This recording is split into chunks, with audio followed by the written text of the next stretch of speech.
So a friend of mine was coming over and I had 1 hour to make something. So this is what I made. Really quick, really easy, and super tasty. You guys, like, this thing was finished the same day it was made. Nothing was left. Start by greasing a 25 by 30 centimeter pan and add some kitchen paper on it. I then preheated my oven as well. I de-seeded a cup of dates, added a cup of hot water, well, a little less than a cup of hot water, and then I added a teaspoon of baking soda to my water. Give it a good stir and add that to your dates.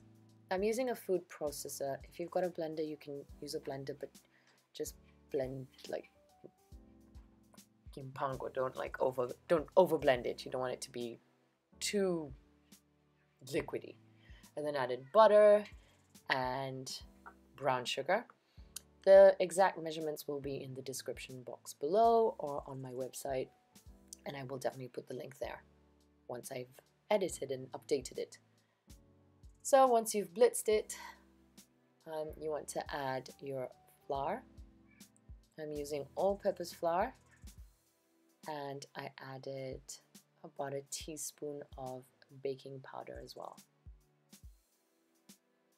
If you've got self-raising flour, you can use that instead. To that, I added 2 eggs and I gave it a good blitz. Just a little, like 2-3 pulses or 4, but don't over mix it. And there's your batter, done.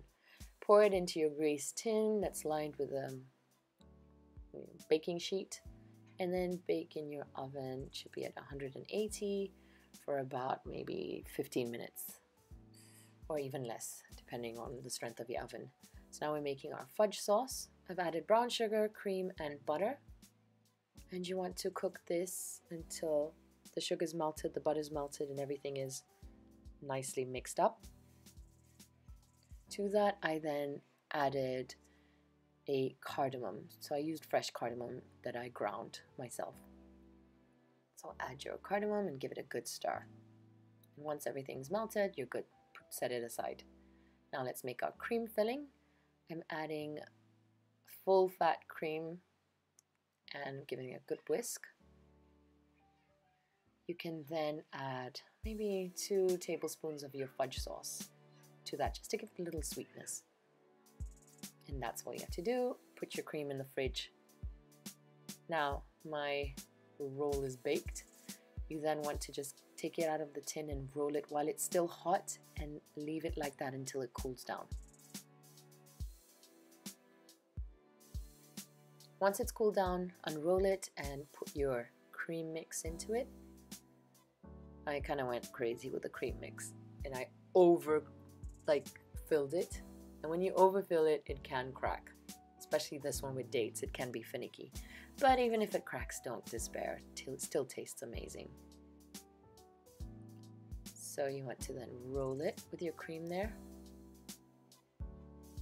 And then drizzle your fudge sauce, your cardamom fudge sauce on top, and you're good to go. The end. Hope you enjoyed this tutorial. Don't forget to hit subscribe, and as always, happy cooking!